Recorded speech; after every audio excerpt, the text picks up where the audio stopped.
He came for a simple catch, but pulled out something worth more than money. Yet, the real value was hidden much deeper. Ready to find out how it all ends? Subscribe, watch the next videos, and tell us in the comments where you're watching from. The morning came quietly, as it always did in the little lakeside town, with a pale sun pushing through the fog and the wooden walls of the old house creaking as if stretching after sleep. Frank Miller woke before the light had fully settled, not because he wanted to, but because worry had long ago replaced the need for rest. The ceiling above him bore brown stains from last month's rain, and in the corner of the room stood 2 metal buckets, catching slow drops that fell with the rhythm of a tired clock. He lay still for a moment, listening to the familiar sound, then pushed himself up with a soft groan that matched the creak of the bed frame.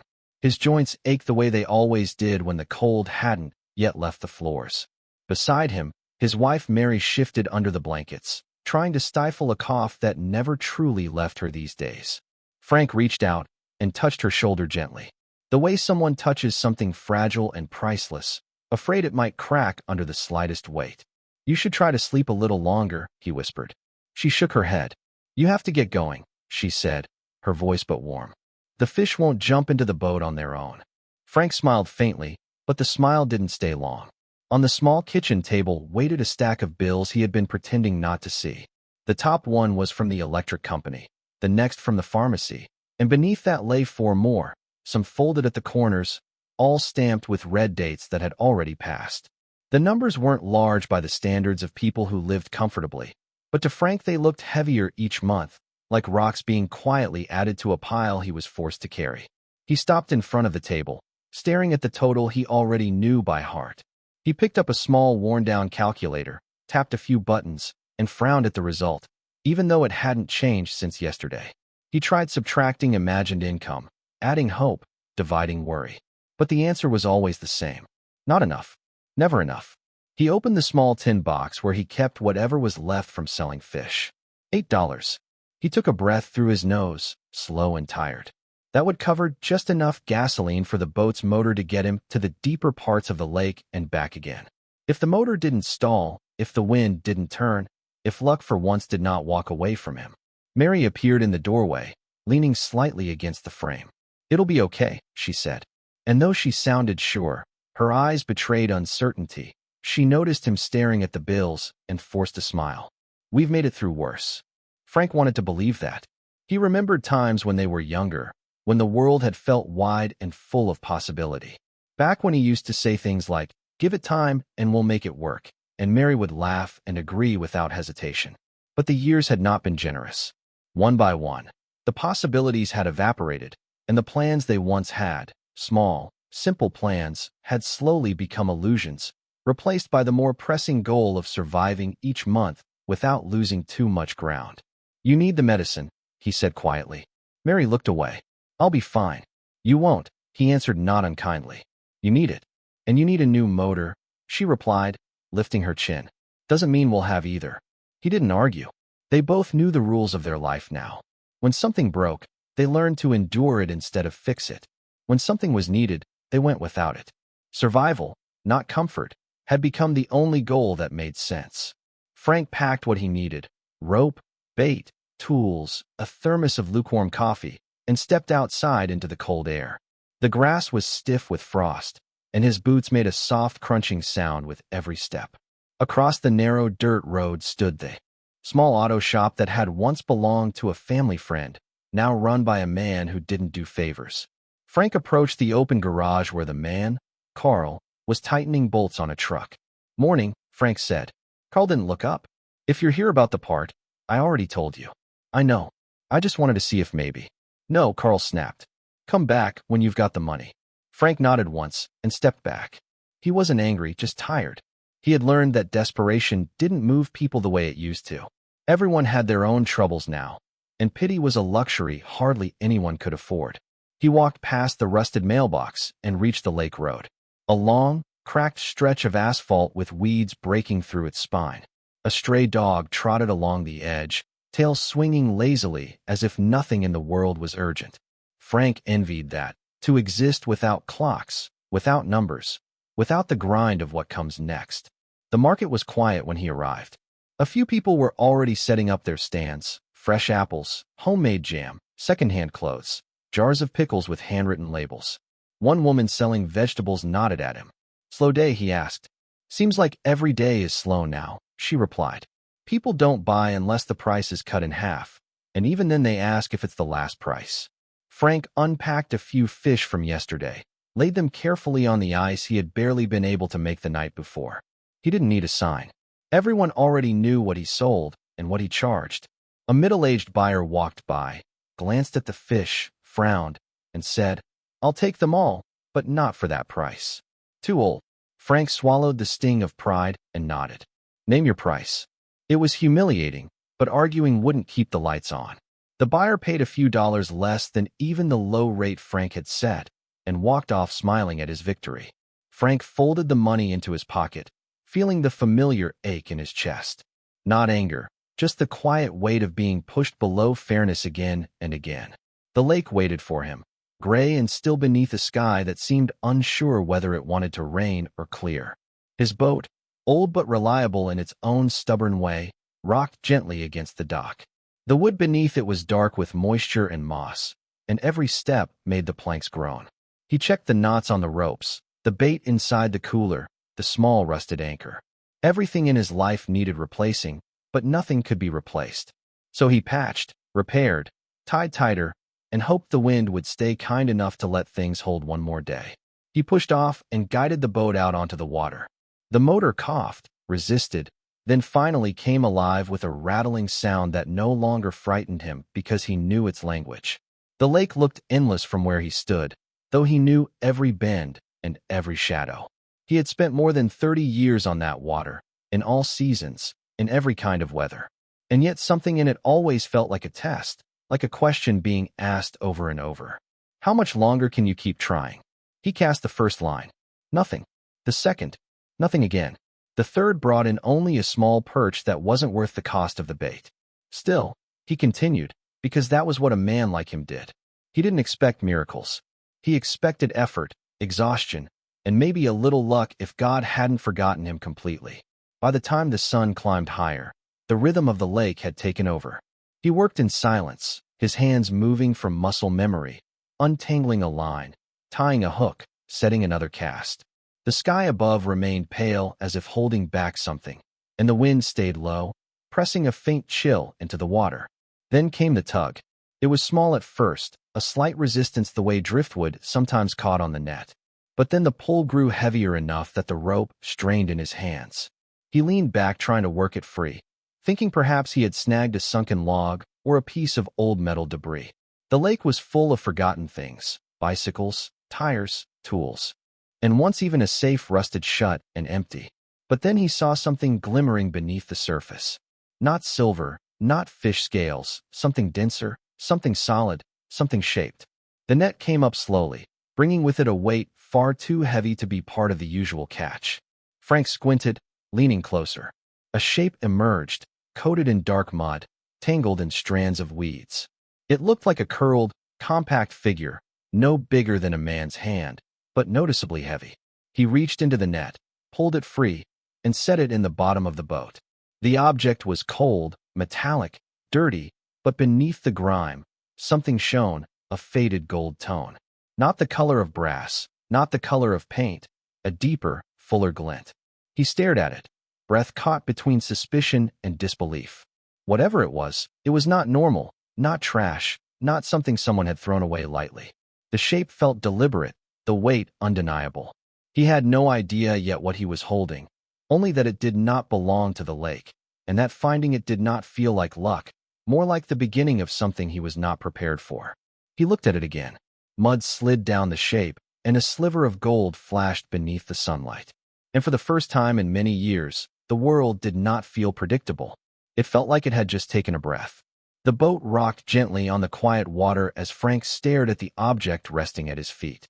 It was no larger than a man's palm, but the weight of it seemed to sink through the boards of the boat, through the lake, through him. He picked it up carefully, brushing away the cold muck clinging to its surface. Beneath the grime gleamed a dull, heavy yellow. Not brass, not copper. Real gold, or at least it looked like it. The figure was shaped like a horse, rearing on its hind legs, finely detailed. Even beneath the dirt, its mane carved with delicate precision. Frank turned it in his hand and felt an unfamiliar heat rise in his chest. He had pulled many things from this lake: rotten logs, tangled wire, the occasional rusted tool, but nothing like this. He held it up to the light, and the sun caught the edge of its flank, sending a flash across the water. For a moment, everything around him seemed still: the distant hum of insects, the whisper of reeds, even the lapping of water against the hull. He felt as though he had dredged up not an object, but a secret. When he returned home, the world looked the same, but his perception of it had shifted. The peeling paint on the porch, the broken gutter, the tired face of his wife waiting at the window. All of it seemed poised on the edge of something about to change. He walked into the kitchen, the floorboards creaking beneath his boots, and set the wrapped object on the table, covering it with an old towel, as if it might draw attention simply by existing. Mary was asleep on the couch, her breathing soft but uneven. Frank didn't wake her.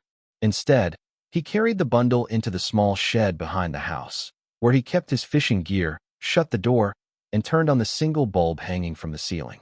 He unwrapped it slowly, as though performing some quiet ceremony. The figure's details became clearer now under the steady light. The horse's eyes were tiny hollows, the hooves delicate and polished, the muscles defined by patient craftsmanship. On the underside of the base, faint but legible, were two engraved letters, ES, and a date, 19-something, the last digit worn away by time. Frank ran his thumb across the markings. Whoever made this had cared about it, or at least cared about the one it was meant for. It wasn't something discarded. It was something lost. He hesitated. Then curiosity got the better of him. He fetched a rag, a toothbrush, and the old bottle of rubbing alcohol he used to clean tools. Bit by bit, he scrubbed away the lake's years of neglect. The more he cleaned, the more the gold shone, and with each new glint, a quiet sense of awe grew inside him. When the last patch of dirt came off, he set it on the workbench and just looked at it. It was beautiful and valuable. It had to be. Frank's heart began to beat faster. He knew nothing about gold, but he knew what it could mean. Debts gone, a working motor, medicine for Mary, maybe even a real roof over their heads. He found himself thinking about numbers again. How much a single ounce was worth? How much this might weigh? He laughed under his breath. The sound half disbelief, half fear. Then quickly he wrapped the figure back in the towel and tucked it behind an old crate of bolts, as if hiding it from his own temptation. He couldn't sleep that night.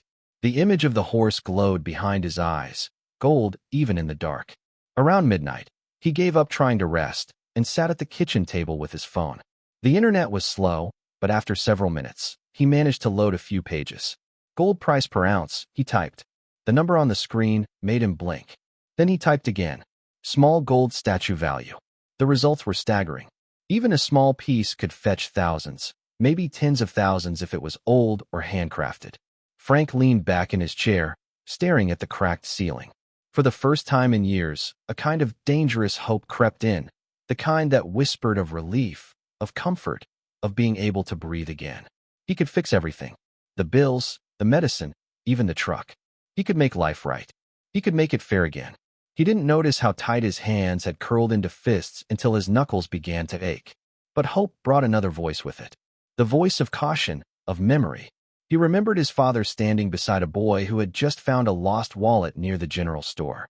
You take what's not yours, his father had said, and it might feed you for a night, but it'll starve your soul forever. Frank had returned that wallet. His father had been proud. That pride had been worth more than the money inside, or at least it used to be. He shut the phone off and stared at his reflection in the dark window. That was a long time ago, he muttered. Different times. Yet, he couldn't shake the feeling that the reflection staring back at him didn't agree. The next morning, he went through his routine as if nothing had changed. But everything had. Every motion, every sound felt different. The scrape of the knife on toast, the hum of the refrigerator, the cough of the old motor outside. Even Mary's quiet voice asking if he was all right seemed to come from a world slightly out of sync with his. He lied gently and said he was fine. By noon, he couldn't resist checking again. He went out to the shed, pulled the crate aside, and unwrapped the figure. The gold caught the midday sun through the dirty window, scattering light across the walls. For a moment, Frank forgot his worry. The thing was mesmerizing. Later that day, at the small convenience store in town, Frank stopped to use the Wi-Fi. He didn't want to search from home, afraid somehow that the act itself might make the secret less his. He sat at the corner table with his coffee and looked up antique markings, rare gold pieces, engraving identification. It didn't take long to find similar figures, auction listings, private collections, museum photos. None were identical, but the craftsmanship, the style, it all pointed to the same thing. The statue could be worth a fortune. He closed the search page quickly, afraid someone might see. His heart pounded, not from excitement this time, but from a strange, growing dread. He walked home slowly, his mind a storm of possibility and guilt. The sun was low by the time he reached the house, the lake catching the last orange light of the evening. He thought of the gold hidden inside his shed and the silence surrounding it. He thought of Mary asleep in their small living room, and he thought of what that little figure could mean, not just for him, but for her. That night, while dinner simmered quietly on the stove, Frank turned on the old television. The local news channel was playing. He barely listened until a sentence caught him off guard. Local businessman Henry Stanton has issued a statement regarding a missing family heirloom, said the anchor. Frank froze. The object, a small gold horse statuette, was lost over a decade ago near Lake Heron. Stanton, who lost his daughter in a tragic accident years earlier, says the statuette was the last gift she ever received before her passing. Frank stared at the screen. A picture appeared. A smiling girl, maybe 10 years old, holding a golden horse in her hands. It was the same pose, the same rearing stance, the same engraved base. There was no doubt. The voice continued. Mr. Stanton is offering a substantial reward for any information leading to the item's return. The room seemed to shrink around him. The flickering light from the TV cast the figure's shape on the wall behind him, ghostly and perfect. Frank's throat felt dry. He turned the television off, but the image of the girl's smile didn't leave him. She couldn't have been more than 12 when she died. The statue had belonged to her. He thought of the initials, ES.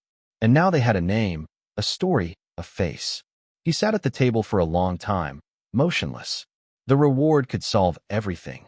Yes, but to claim it, he would have to admit he had found what wasn't his. And if he sold it quietly, no one would know. No one but him. He walked to the shed again, opened the door, and stood in the doorway. The air inside was cool and heavy. He picked up the towel, unwrapped the statue, and looked at it under the single bulb. The gold shone warmly, but it no longer looked beautiful. It looked accusing.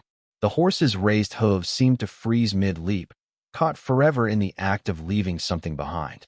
Frank felt as though it was asking him a question he didn't want to answer. He put it back down, wrapped it carefully, and placed it where it had been. Then he turned off the light and closed the door. Outside, the lake reflected the moon. Frank stood for a long time watching the still surface, thinking about all the things it must have hidden over the years. Things dropped, things lost, things buried. And now it had given him one of them back. But gifts like that, he knew, always came with a price. He just didn't yet know what it would be. The night after seeing the news report felt longer than any Frank could remember. He lay awake beside Mary, staring at the ceiling, replaying the same thoughts over and over like a loop he couldn't escape. The statuette wasn't just valuable. It belonged to someone, to a family, to a little girl who would never grow older than the age she'd been in that photograph. The truth of that settled over him like a weight, heavier even than the object itself. He turned on his side and watched Mary sleep, her breathing uneven, her hand resting weakly against her chest. Her medicine was running low again. The last refill had been stretched as far as it could go.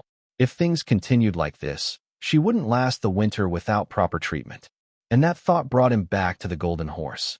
It was still there, still waiting, still promising salvation if he was willing to silence his conscience long enough to listen. By morning, the decision still hadn't formed, but the pressure inside him had grown sharper. He knew he couldn't keep pretending nothing had changed. Not when every moment was becoming a negotiation between what was right and what was necessary. He left early, claiming he needed to check on the boat, though what he really needed was space to think. The shed door creaked when he opened it, and there under the old towel was the statue, as brilliant and silent as ever. He held it again, letting the weight settle into his palm. It didn't feel like treasure. It felt like a question. Before he could answer it, He heard footsteps behind him. Rick, his neighbor, a man who lived 3 houses down and treated life as something owed to him, not something earned. His eyes were always searching, not for beauty, not for truth, but for angles, opportunities, shortcuts. He leaned his elbow against the shed door frame and smirked. "You've been different lately," Rick said. "Quiet in you. Weren't at the market this morning. Something good happen?" Frank hesitated, too slow. That was enough for Rick. He moved forward a little, glancing past him. "You've been hiding something," Rick guessed, voice low and sly. "And it's not another bucket of perch. What did you find out there in the lake?" Frank didn't answer. He didn't need to. The silence did it for him. Rick clicked his tongue once in triumph. "Thought so." Frank wrapped the statue again and set it aside, trying not to show how uneasy he felt. "It's nothing you need to worry about." "Nothing I need to worry about?" Rick laughed. "Come on, Frank. I've known you too long to believe that. Men like us don't get quiet over nothing. We get quiet over money." Frank turned to leave, but Rick stepped in front of him, lowering his voice. "Look, I don't need all the details. I'm not asking, but I know a guy. One phone call, and he can take whatever you found. No questions, cash on the table, no paperwork, no government, no news stories. You keep your life simple. You don't even have to leave town." Frank stared at him. Rick looked excited, almost fevered, like a dog hearing the rattle of a food bowl. "You'd rather go begging to some rich man on TV?" Rick scoffed. "You think he's going to cough up a reward that'll change your life? I've met men like him. They'll give you a handshake and a gift card to the grocery store, and you'll come home with your pockets empty and your tail between your legs." Frank's jaw tightened. "It's not about that." "Sure it is," Rick said. "It's always about that. You think being honest ever paid a man's bills?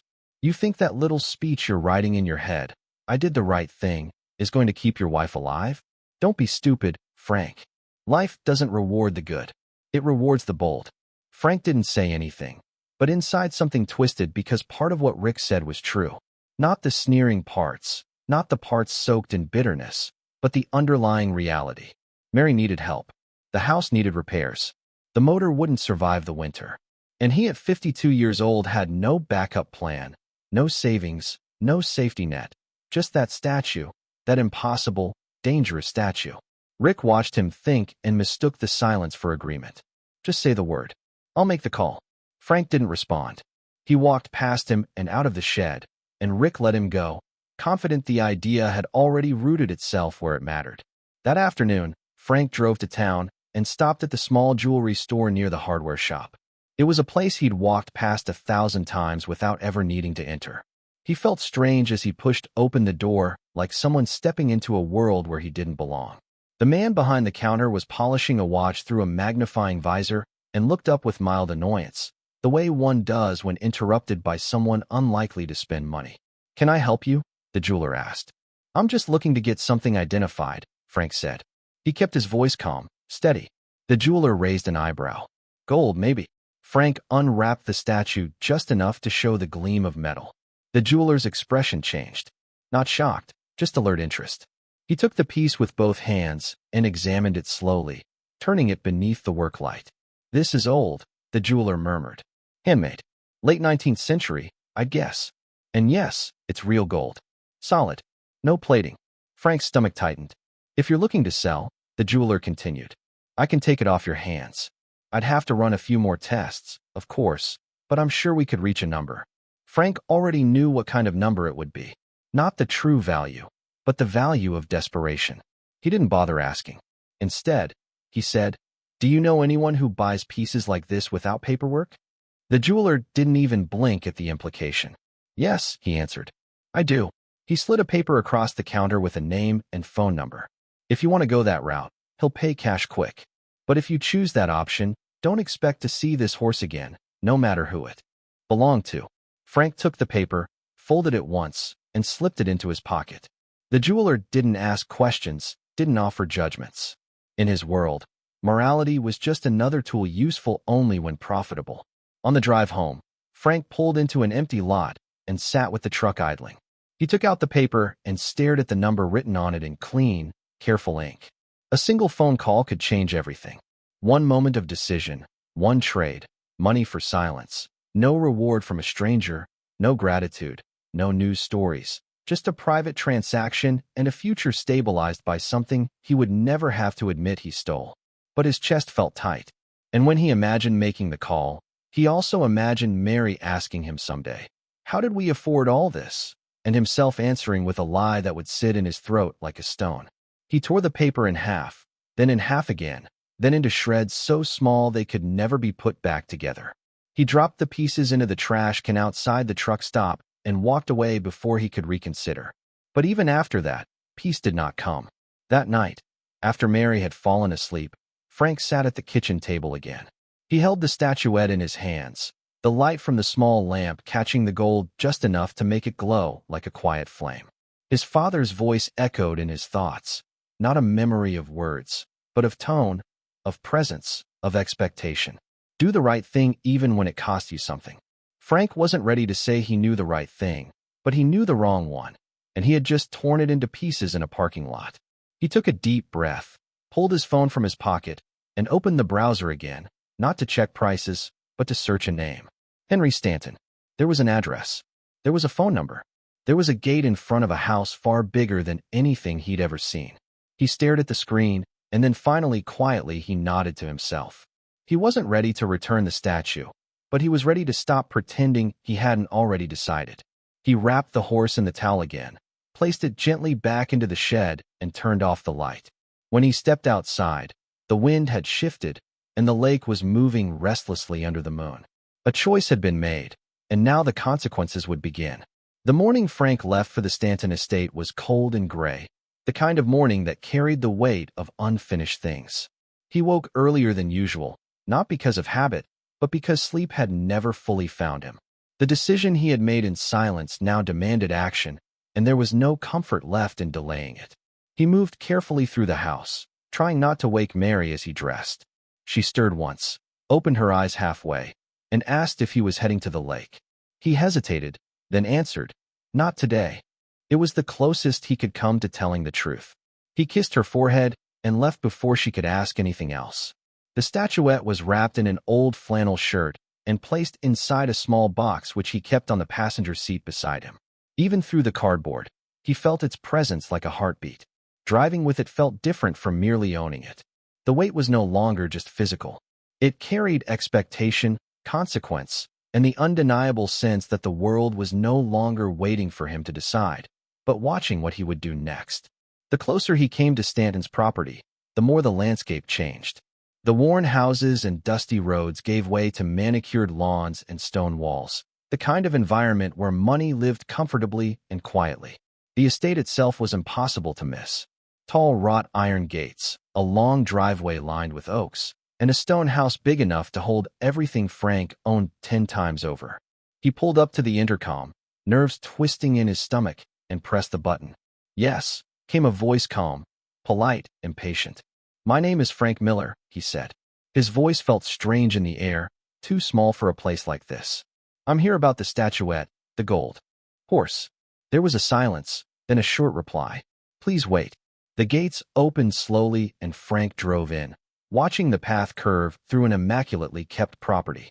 The truck's engine sounded embarrassingly loud against the quiet. When he parked, a man in a dark suit security, not a butler, met him and directed him to the entrance. Frank stepped out, took the box from the seat, and followed him inside. The foyer was filled with light, high ceilings, and the faint smell of polished wood. Paintings lined the walls. Portraits, landscapes, faces of people who didn't know hunger or unpaid bills. He waited near a large staircase, clutching the box like something that might slip through his fingers if he blinked. Then Henry Stanton entered. He was older than Frank expected, a man whose posture suggested strength that hadn't faded, but whose eyes held the quiet grief of someone who had spent too many years remembering instead of living. His suit was neatly pressed, but his expression was worn. He studied Frank briefly, then the box. "You said you're here about the statue," Stanton said. His tone was neutral, guarded. Frank swallowed, nodded, and opened the box. He unwrapped the flannel shirt slowly, the golden horse emerging piece by piece, as if resurfacing from the past itself. The moment Stanton saw it fully, he stopped moving. His eyes widened, not in disbelief, but in recognition deeper than words could express. He reached out, but did not touch it, as if afraid it might vanish. "That's it," Stanton whispered, voice breaking in a way that revealed more than any story could have. "My daughter's, Emily's." Frank gently placed the statue into his hands.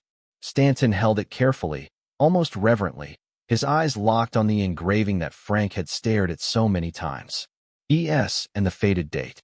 Stanton's fingers trembled, and for a moment he looked less like a wealthy man, and more like a father who had just been handed a memory he thought was gone forever. "She loved horses," Stanton said quietly, almost to himself. "She used to line them up on the mantel, one by one, and tell me which were the brave ones and which were the gentle ones. This was the only one that was real gold. She said it would last longer than she would. I told her not to say things like that." Frank stood still, unsure whether he was meant to speak or simply bear witness to the moment. Stanton finally looked up, eyes heavy with gratitude. "Where did you find it?" "In the lake," Frank answered. "Caught in my net. I didn't know what it was at first." "You could have kept it," Stanton said. "Sold it. No one would have known." Frank nodded. "I thought about it." That honesty earned a small, tired smile from Stanton. "But it wasn't mine," Frank finished. "It belonged to someone who cared about it. I couldn't pretend otherwise." Stanton took a breath, then gestured toward the sitting room. "Come with me." They sat across from each other, the golden horse resting between them on a polished table. Stanton's voice hardened, not in cruelty, but in business-like clarity. "I offered a reward," he said, "and I intend to honor it." Frank stared at the statue, then shook his head. "I didn't come here for money." Stanton's brow furrowed. "Then why did you come?" "To give it back," Frank said. "That's all." Stanton studied him for a long moment, then spoke with quiet conviction. "You deserve to be compensated, not for the object, but for the choice. Most men don't give back what the world doesn't force them to return." Frank hesitated, wanting to refuse, but Stanton's tone left no space for argument. "Let me put it another way. I cannot do anything for my daughter anymore. I can't return her life. I can't return the years. But I can choose what to do in her name, and I choose to thank the man who brought something of her back to me." There was no pride in the words, no theatrics, just sincerity. Frank gave a small nod. "Then if you insist, don't give it all to me. Use part of it for something with her name on it, something that helps someone, a children's hospital, a fund, anything. Something that feels like it honors her." Stanton's eyes softened at that. "You'd like that." "I think so too." The room fell quiet. An assistant was called in, papers drawn up, signatures made. Everything documented so no one could ever call it theft. No one could ever say Frank took what wasn't his. He was handed an envelope, not thick, not stuffed with more money than a man could hold, but enough. More than he had ever seen at once. Enough to change the world around him, if not the world itself. When Frank stood to leave, Stanton walked him to the door, the horse statue now placed safely in a glass case behind him as though it had returned to its rightful place in the world. "You did something honest when you didn't have to," Stanton said. "That matters, and it doesn't go away." Frank nodded, not trusting himself to speak. The man who opened the door for him on his way out, the same guard who had barely acknowledged him when he arrived, gave him a respectful nod now, as if something unseen about him had changed. Frank drove away with the envelope beside him, though he did not touch it. The road home passed by the same fields, the same broken fences, the same worn storefronts, but they looked different now. Not because the world had changed, but because he had done something that allowed him to face it without lowering his eyes. He didn't feel rich, but for the first time in a long while, he didn't feel small. The drive back from the Stanton estate felt quieter than the drive there, though the truck made the same old noises, the same rattle in the engine, the same brakes that sighed whenever he slowed. But inside the cab, something had shifted. The box was gone. The statue was gone. And yet, instead of feeling empty, Frank felt a strange fullness, like a long breath finally released after being held in for too many years. The envelope containing the reward sat on the seat beside him, but he didn't touch it. He wasn't afraid of it, only aware of it, the way one is aware of something that can help but cannot define a life unless allowed to. When he pulled into the driveway, Mary was standing at the front door, holding a blanket around her shoulders. He hadn't told her where he was going, but she seemed to sense that whatever he had set out to do was done. He stepped out of the truck, tired, but lighter somehow. She didn't ask him anything right away. She simply reached for his hand. "You look different," she said softly. "So do you." he replied, noticing how she seemed to be breathing a little easier that day, as if hope, even distant hope, loosened something inside her. They went inside, and Frank set the envelope on the table. He didn't open it in front of her. He didn't need to. Money wasn't the part he wanted to explain first. He told her the story slowly, beginning with the moment he dragged the statue out of the lake, continuing through his doubts, Rick's involvement, the offer from the jeweler, and ending with the moment Henry Stanton took the gold horse in his hands and cried the way a father cries for something that can no longer be fixed, only remembered. When he finished, Mary's eyes were bright with tears. Not sadness, but a fuller emotion, the kind that lives between pride and relief. "You gave it back," she whispered. Frank nodded. "I had to." "No," she said gently. "You didn't. But you did anyway." He looked at the envelope again, then finally opened it. He counted enough to cover the debts, enough to fix the roof, enough to buy the medicine she needed, enough to repair the motor and salvage his work before winter. It wasn't a fortune by the standards of the world, not the kind of wealth Stanton lived among, but to Frank it was more than anything he had ever held at once. Enough to change the world around him, if not the world itself. "I didn't take all he offered," Frank said. "The rest is going to a children's fund in his daughter's name." Mary's eyes softened at that. "She'd like that." "I think so too." The room fell quiet. An assistant was called in, papers drawn up, signatures made. Everything documented so no one could ever call it theft. No one could ever say Frank took what wasn't his. He was handed an envelope, not thick, not stuffed with more money than a man could hold, but enough. More than he had ever seen at once. Enough to change the world around him, if not the world itself. When Frank stood to leave, Stanton walked him to the door, the horse statue now placed safely in a glass case behind him as though it had returned to its rightful place in the world. "You did something honest when you didn't have to," Stanton said. "That matters, and it doesn't go away." Frank nodded, not trusting himself to speak. The man who opened the door for him on his way out, the same guard who had barely acknowledged him when he arrived, gave him a respectful nod now, as if something unseen about him had changed. Frank drove away with the envelope beside him, though he did not touch it. The road home passed by the same fields, the same broken fences, the same worn storefronts, but they looked different now. Not because the world had changed, but because he had done something that allowed him to face it without lowering his eyes. He didn't feel rich, but for the first time in a long while, he didn't feel small. The next week was a quiet kind of victory. A man finally came to fix the roof, hammering away at the shingles that had leaked for 3 winters. The pharmacy clerk didn't hesitate when Frank paid for months' worth of medicine in cash. The mechanic didn't shake his head or sigh when Frank said he wanted not a used part, but a new one. The boat engine, once a thing held together by willpower and worn bolts, hummed with something close to confidence. Even the air in the house seemed to lift as though the walls themselves no longer braced for the next collapse. People at the market noticed the difference. They didn't know the story in detail, only that something had happened, something rare. Some guessed he had come into money suddenly and quietly. Others assumed he had finally caught a break on the lake. A few shook their heads and said no one in this town ever got lucky unless luck wanted something back. Then someone showed him the newspaper, the small local paper that never had real headlines anymore. On page 5, beneath announcements about school board meetings and a lost dog, sat a short article. Local fisherman returns lost heirloom. No questions asked. There was no picture. Frank preferred it that way. Just his name, a paragraph about honesty, and a single line quoting Henry Stanton. Mr. Miller reminded me that there are people who do the right thing without expecting applause. Rick came by a few days later. He stood in the doorway, quieter than usual, not swaggering the way he always had. He brought with him an old spool of fishing line 1 that had belonged to his father. He held it out awkwardly, like an apology wrapped in something small enough not to feel sentimental. "Thought you might use it," Rick said. "It's strong. Doesn't snap easy." Frank took it, nodded once. Neither of them said what both of them knew. Rick expected betrayal, and instead learned something he hadn't planned to learn. That not every man who has little will trade his character for more. "You did good," Rick said finally, eyes lowered. "Even if I don't understand why." "You don't have to," Frank answered. "Just know there's more than one way to come out ahead." Rick almost smiled. "Maybe I'll figure that out someday." That evening, Frank sat with Mary on the porch, a small wooden horse figure resting on the railing beside them. Not gold, not valuable, something he'd bought for a few dollars at a craft shop in town, because it seemed fitting to replace the emptiness of what was gone with something that didn't need to shine to matter. The wooden horse didn't carry a story, at least not yet, but it would. It would come to stand for something else.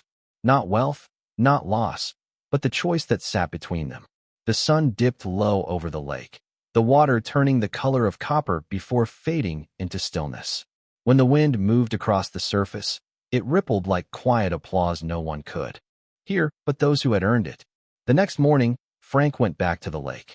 He loaded the boat the same way he always had, but the silence around him felt different. He cast his nets into the water, knowing this time he wasn't hoping for a miracle. He had already had one, and he had returned it. When the motor started, its sound was smooth, steady, no longer coughing against time. The lake opened in front of him like an old friend, not a test, not a threat, just a place where a man could work without shame.